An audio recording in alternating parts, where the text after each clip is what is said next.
वासुदेवं सुकन्देवं कंसचानूरवर्धनं देवकी परमानन्दं कृष्णौ वन्दे जगद्गुरुं श्रीकृष्णौ वन्दे जगद्गुरुम्।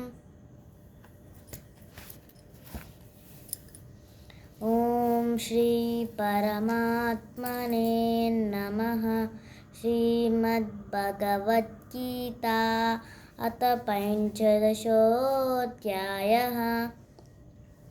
श्रीभगवानुवाच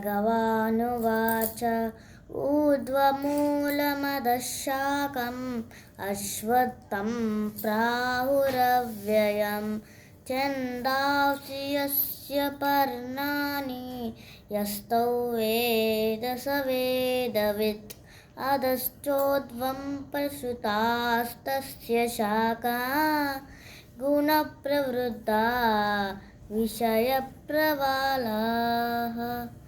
अधश्च मूलान्यनुसन्ततानि कर्मानुबन्धीनि मनुष्यलोके न रूपमस्येह ततोपलभ्यते नान्तो न चादिर्न च सम्प्रतिष्ठा। अश्वत्थमेनं सुविरूढमूलम् असङ्गशस्त्रेण दृढेन चित्वा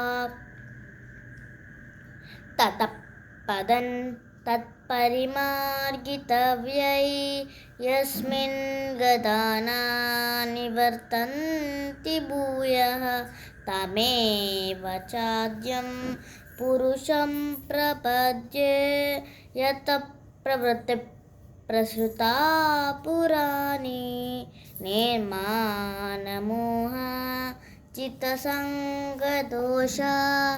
अध्यात्मनित्या विनिवृत्तकामाः द्वन्द्वैर्विमुक्ताः सुखदुःखसञ्जैर्गच्छन्त्यमूढा पदमव्ययं तत् न तद्भासयते सूर्यो न शशाङ्को न पावकः यद्गत्वा न निवर्तन्ते तद्धाम परमं मम। ममैवांशो जीवलोके जीवभूतः सनातनः मनःषष्ठानीन्द्रियाणि प्रकृतिस्थानि कर्षति शरीरै यदवाप्नोति यच्चाप्युत्क्रामतीश्वरः गृहीत्वैतानि संयाति वायुर्गन्धा निवासयात् श्रोत्रेण चक्षुस्पर्शनेन च रसनं घ्राणमेव च अधिष्ठाय मनश्चायौ विषयानुपसेवते उत्क्रामन्तं स्थितौ वापि भुञ्जानवा गुणान्वितं पश्यन्ति ज्ञानचक्षुषः यतन्तो योगिनश्चैनं पश्यन्त्यात्मन्यवस्थितं यतन्तोऽप्यकृतात्मानो नैनं पश्यन्त्यचेतसः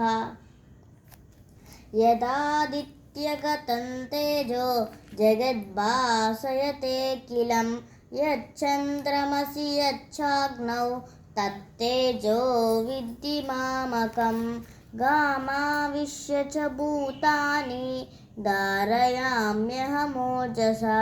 पुष्णामि चौषधीः सर्वाः सोमो भूत्वा रसात्मकः अहं वैश्वानरो भूत्वा प्राणिनां देहमाश्रितः प्राणपानसमायुक्तः पचाम्यन्नं चतुर्विधं सर्वस्य चाहं हृदि सन्निविष्टो मत्तस्मृतिज्ञानमपोहनं वेदैश्च सर्वैरहमेव वेद्यो वेदान्तकृद्वेद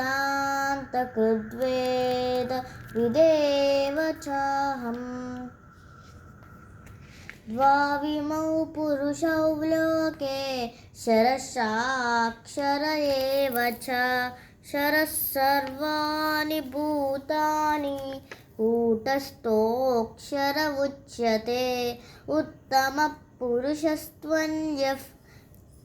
पुरुषस्त्वन्यः परमात्मेऽप्युदाहृतः यो लोकत्रयमाविश्य बिभत्यव्यय ईश्वरः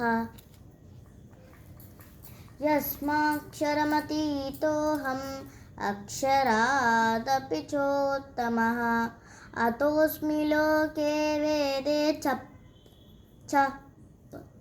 प्रतितः पुरुषोत्तमः यो मामेव मनसम्मूढो जानाति पुरुषोत्तमं स सर्वविद् भजति मां सर्वभावेन भारत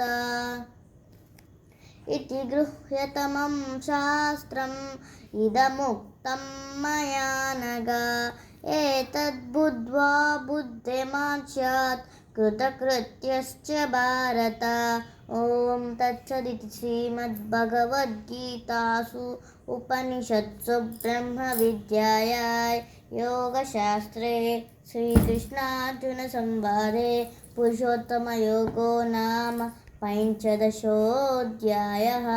ॐ श्रीकृष्णार्पणमस्तु।